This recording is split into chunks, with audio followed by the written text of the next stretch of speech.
ഇന്ന് മോളെ നമ്മള് ചിക്കൻ കറിയാണ് ഉണ്ടാക്കാൻ പോകുന്നത്. അപ്പൊ നമ്മള് ചിക്കൻ കറിക്കുള്ള സാധനങ്ങളൊക്കെ ഉണ്ടാക്കി വെച്ചിട്ടുണ്ട്. വലിയ ഉള്ളി ഒന്നാണ് എടുത്തത്, കുറച്ച് ചിക്കൻ ഉള്ളു. പിന്നെ 2 തക്കാളി എടുത്തിട്ടുണ്ട്, 2 പച്ചമുളക്, പിന്നെ വെളുത്തുള്ളി ഇഞ്ചി ചതച്ചത് ഇട്ടാ. കഴുകി വൃത്തിയാക്കി വെച്ച ചിക്കനാണ്. ഇതാ മോളെ, മോളെ ചിക്കൻ കറി ഉണ്ടാക്കിയല്ലേ സെറ്റ്. ആദ്യം നമ്മൾ ഉള്ളി ഇട്ട് കൊടുക്കാം, വലിയ ഉള്ളി. പിന്നെ നമ്മൾ തക്കാളിയാണ് ഇട്ട് കൊടുക്കുന്നത്.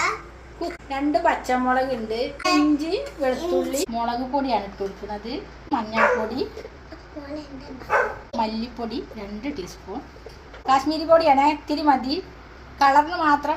ചിക്കൻ മസാലേൻ്റെ പൊടി 1 ടീസ്പൂണ്. പിന്നെ ആവശ്യത്തിന് കുരുമുളക് പൊടി ഇട്ട് കൊടുക്കുന്നുണ്ട്. ഉപ്പ് പൊടിയാണ്, അത് നമ്മളെ ആവശ്യത്തിന് ഇട്ട് കൊടുക്കാം. 1 കപ്പ് വെള്ളം ഒഴിക്കാം, നല്ലോണം പൊരിക്കില്ല, കറിയാണ്. ബ്രോയിലർ കോഴിയല്ല, അപ്പൊ 1 10 മിനിറ്റ് വേവുണ്ടാവും. അപ്പൊ നമുക്ക് വെയിറ്റ് ചെയ്യാം. തുറക്കുകയാണ്. അമ്മമ്മ ഉണ്ടാക്കിയതാണ്. ഇതാ ചിക്കന്റെ കാലൊക്കെ കണ്ട, നല്ല സ്മെല്ലുണ്ട്. വറവിട്ടതിലേക്ക് വറുത്ത് വെക്കുകയാണ്.